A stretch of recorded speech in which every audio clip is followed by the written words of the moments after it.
The next receptor is enzyme linked receptor. इससे पहले हम जो देख रहे थे आपका रिसेप्टर जी प्रोटीन के साथ लिंक्ड था। अभी आपका रिसेप्टर एक एंजाइम के साथ लिंक्ड है। देखिए ये आपका रिसेप्टर है, ठीक है। रिसेप्टर का जो लिगेंड बाइंडिंग साइट है वो मेम्ब्रेन के ऊपर है, मेम्ब्रेन के बाहर है। और ये जो रिसेप्टर है ये एक एंजाइम से लिंक्ड है। इस एंजाइम का नाम है टायरोसिन एंजाइम। आप इसके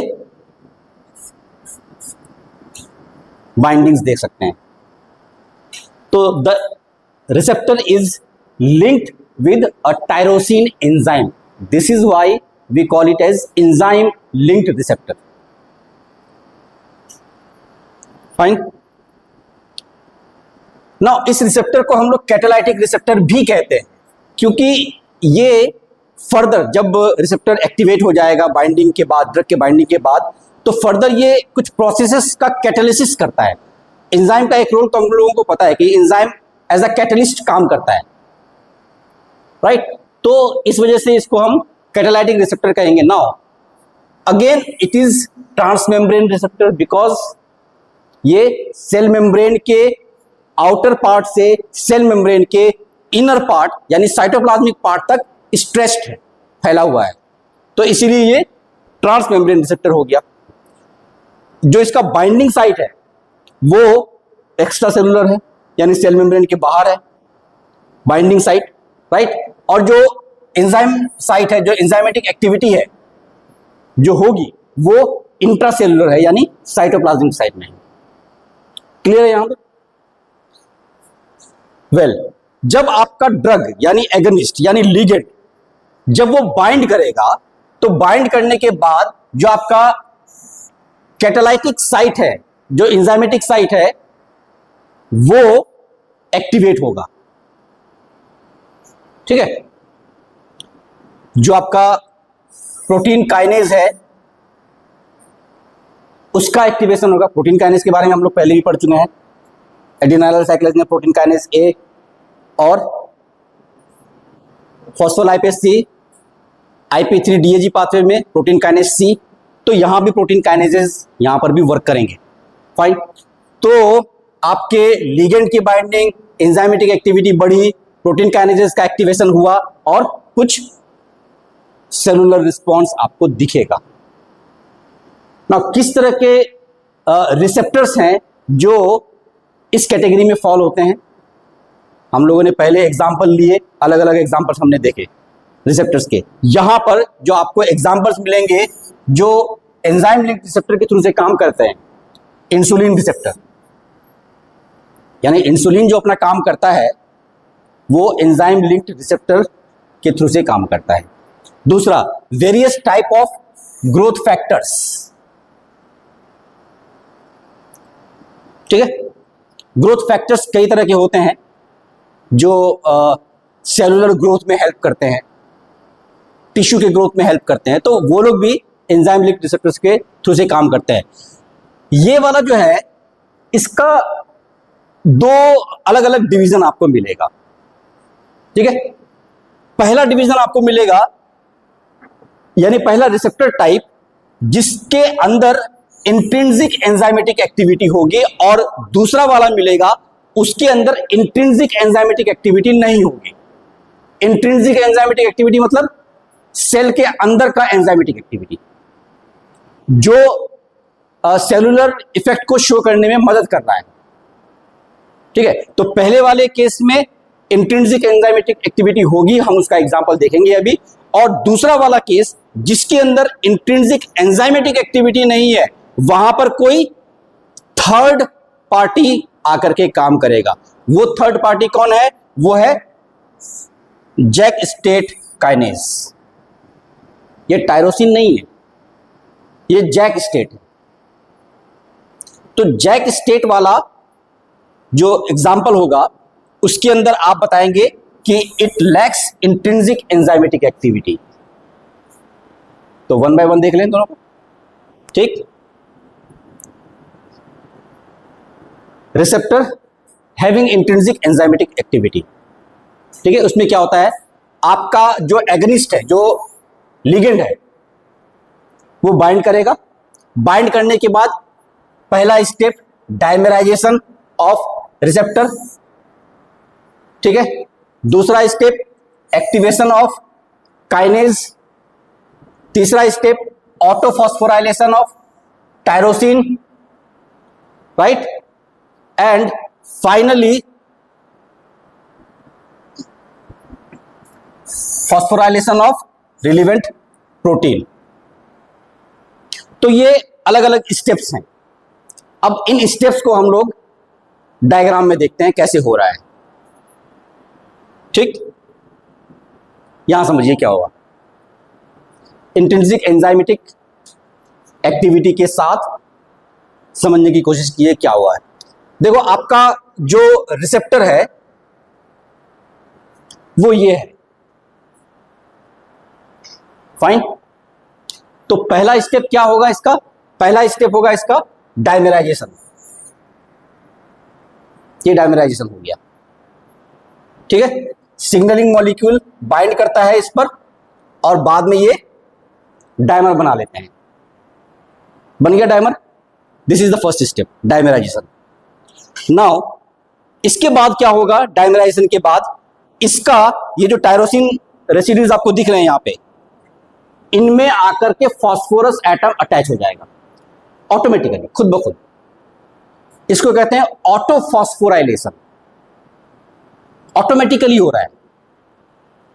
ठीक है, तो फास्फोरस आएगा कहां से इसके लिए, फास्फोरस आएगा, ये जो एटीपी है ये प्रोवाइड करेगा। 6 ATP molecule will provide 6 phosphorus. एक एटीपी एक एडीपी में कन्वर्ट होगा तो एक फास्फोरस निकल आएगा। सिमिलरली 6 एटीपी कन्वर्ट होगा तो 6 फास्फोरस निकल आएगा और वो 6 फास्फोरस यहां पे आकर के अटैच हो जाएंगे। तो ये ऑटोफॉस्फोराइलेशन हो गया टायरोसिन का, टायरोसिन काइनेज का, जो कि इंट्रिंसिक एंजाइमेटिक एक्टिविटी शो कर रहा है। फाइन, अब आपका रिसेप्टर पूरी तरीके से एक्टिवेट हो चुका है। फॉस्फोराइलेशन हो गया, it is activated now, right. Now last step, अब जब ये एक्टिवेट हो गया है तो अब ये काम करने के लिए तैयार है। यहां पर साइटोप्लाज्म में एक ऐसे ही आवारागर्दी करता हुआ एक प्रोटीन है, वो घूमता टहलता आता है वहां पर। वो बोलता है कि मेरे को भी बाइंड करना है, मतलब ट्रेन खुलने को तैयार है, विदाउट टिकट एक पैसेंजर आ रहा है, मुझे भी जाना है। कुछ ऐसा ही हाल हो गया। तो ये जो घूम रहा है साइटोप्लाज्म में, ये GRB2 प्रोटीन है। Can you see here, GRB2 protein इसका नाम दिया गया, क्योंकि अभी हम GRB2 प्रोटीन कह रहे हैं, जब हम दूसरे वाले में जाएंगे ना, वहां पर हम दूसरा कहेंगे। तो ये GRB2 प्रोटीन है। प्रोटीन का अपना स्ट्रक्चर होता है, उसमें कई सारी चीजें जुड़ी हुई होती हैं, कई सारी चीजों से बनता है वो। उसमें एक चीज होता है SH2, S is sulphur, H is hydrogen, SH2। ठीक है, ये एक डोमेन है, बाइंडिंग डोमेन। तो उस प्रोटीन का जो SH2 वाला पार्ट है, वो SH2 वाला पार्ट जाकर के अटैच हो जाएगा फॉस्फोराइलेटेड टायरोसिन से। ठीक, तो SH2 डोमेन के साथ ये ऐसे बाइंड हो जाएगा और इसके बाद ये अपना काम कराएगा। अब जो भी इसको काम कराना है, इंसुलिन अपना काम कराएगा, ग्रोथ फैक्टर्स अपना काम कराएंगे। फाइन, तो ये सेलुलर रिस्पॉन्सेज आएंगे इसके। दूसरा, जिसमें इंट्रिंसिक एंजाइमेटिक एक्टिविटी नहीं है।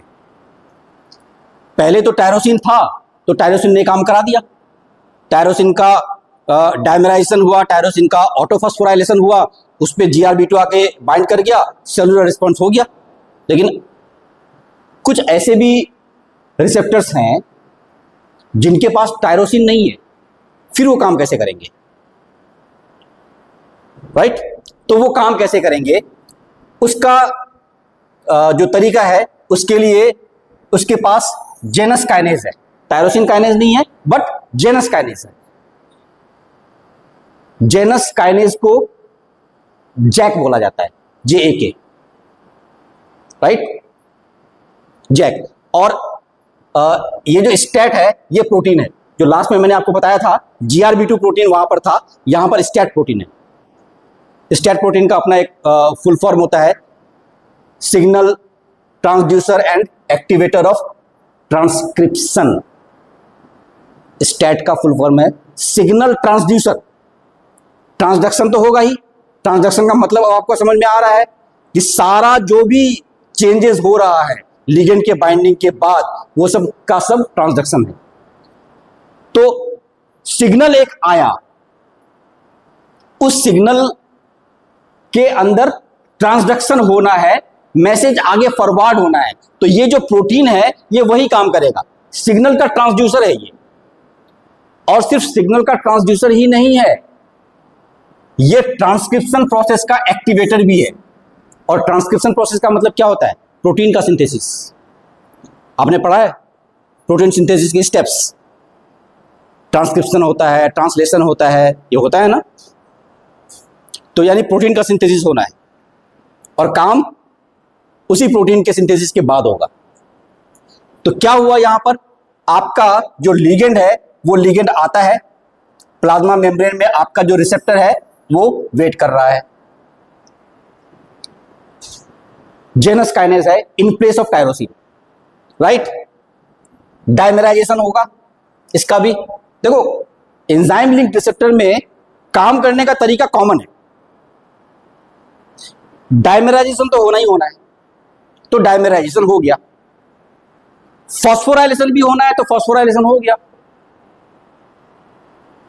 कॉमन स्टेप्स हैं, ठीक है। फॉस्फोराइलेशन हो गया। अब जहां पर फॉस्फोरस अटैच्ड है वहां पर आकर के स्टैट आपका बाइंड करेगा,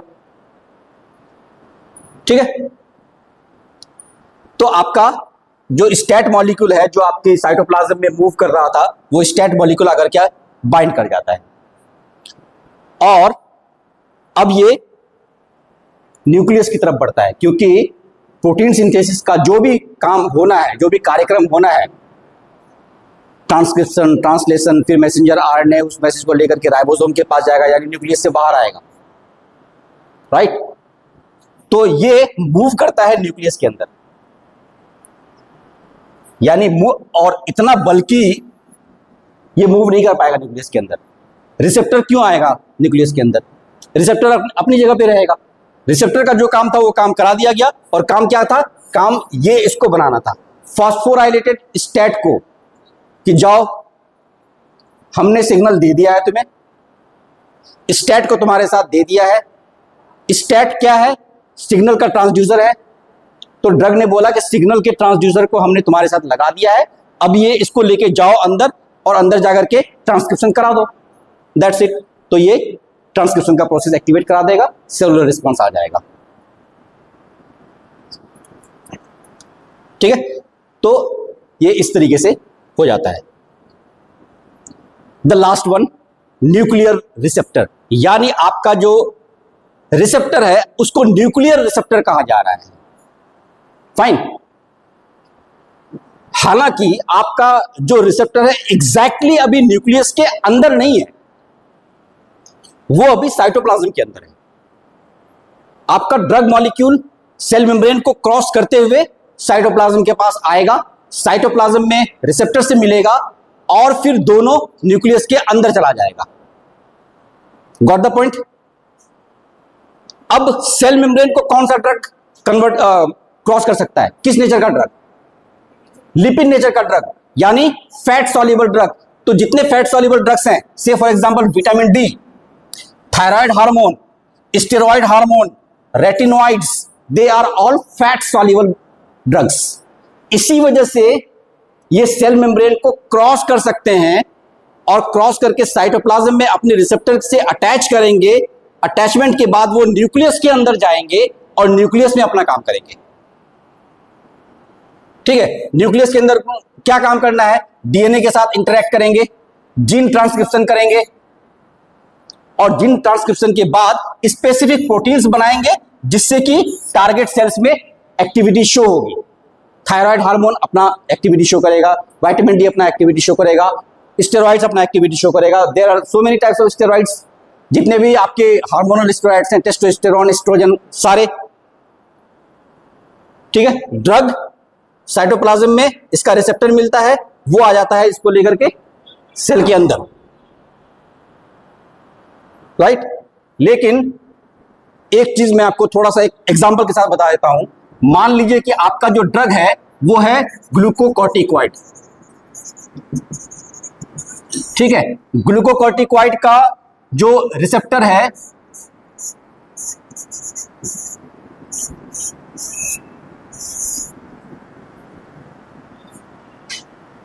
ये यहां पर आकर के बाइंड करेगा। अभी बाइंडिंग हुई नहीं है, जब बाइंडिंग नहीं होती है तो ये साइटोप्लाज्म में है,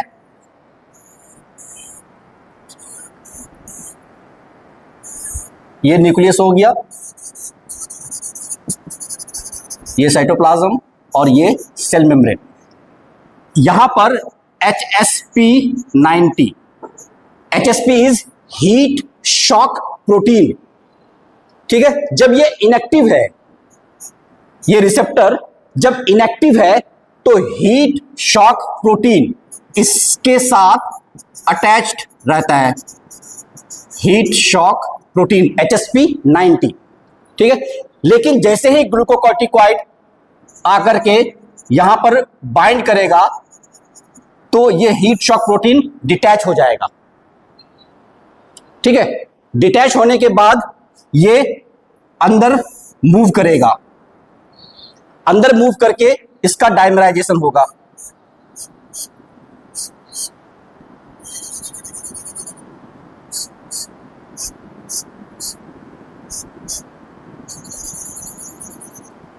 फाइन। ये ग्लूकोकॉर्टिकॉइड बाइंड कर गया यहां पर और अंदर आ गया है, हीट शॉक प्रोटीन को हटा दिया गया है, ठीक है। न्यूक्लियस के अंदर आ गया, ये डाइमराइजेशन हो गया। डाइमराइजेशन के बाद अब ये ग्लूकोकॉर्टिकॉइड रिस्पॉन्सिव एलिमेंट के पास पहुंचता है। ग्लूकोकॉर्टिकॉइड रिस्पॉन्सिव एलिमेंट GRE, ये रिस्पॉन्स करने वाला एलिमेंट है। रिस्पॉन्स क्या करेगा, अगर एक्टिवेट होना है तो यहां पर एक्टिवेटर लगेगा, अगर डिप्रेस होना है, सप्रेस होना है तो यहां पर सप्रेसर लगेगा, जो भी लगेगा वो काम होगा, ठीक है। एक टाइम में एक काम। तो ग्लूकोकॉर्टिकॉइड को जो भी काम कराना है, ग्लूकोकॉर्टिकॉइड रिस्पॉन्सिव एलिमेंट के पास आएगा वो, ठीक है। सप्रेस होना है या एक्टिवेट होना है उस हिसाब से अपना डिसीजन लेगा, और डिसीजन लेने के बाद वो ट्रांसक्रिप्शन करेगा। ट्रांसक्रिप्शन यानी आपका डिसाइड हो गया कि ट्रांसक्रिप्शन के बाद कौन सा प्रोटीन बना, प्रोटीन बन गया यानी आपको कोड मिल गया, लैंग्वेज मिल गया कि क्या काम होना है, ठीक है। तो इस तरीके से न्यूक्लियर रिसेप्टर का या साइटोसोलिक रिसेप्टर का काम होता है। Got the point. पहले इनएक्टिव रहेगा, बाइंडिंग होगी, HSP90 हट गया, अंदर आएगा, डाइमराइजेशन होगा, ग्लूकोकॉर्टिकॉइड रिस्पॉन्सिव एलिमेंट के साथ बाइंड करेगा, ट्रांसक्रिप्शन होगा, protein synthesis, work, that's it.